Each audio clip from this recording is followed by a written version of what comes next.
আমরা যারা গরিব মানুষ আছি, সারা বছর কষ্ট করে আইছি, আল্লাহ যখন আমাদেরকে একটু সুখের মুখ দেখা, তখন আমরা মনে হয় যে পৃথিবীর মালিক হয়ে গেছি। এরকম একটা অহংকার আমাদের ভিতরে ঢুকিছে। তার কারণে আল্লাহ তাআলা যাকে যে অবস্থা, যাকে যেখানে মানা, আল্লাহ তাআলা তারে ওইখানে রাখে। কেননা আমরা মিথ্যা শুধু শুধু আল্লাহকে দোষারোপ করি। আল্লাহ ওরে ধনী বানাইছো, আমারে কেন মিসকিন বানাইছো?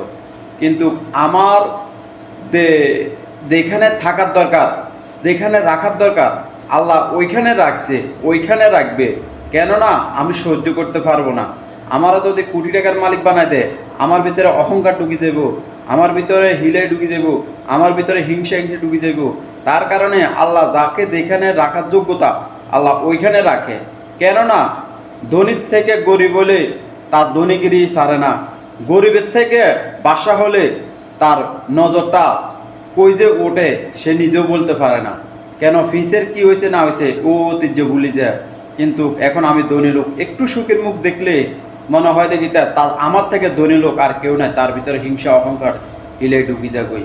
তার কারণে আমাদের একটু গরিব যদি ভালো কিছু করতে যায়, ভালো অবস্থা যায়, তখনই তার ভিতরে অহংকার ঢুকি যায়।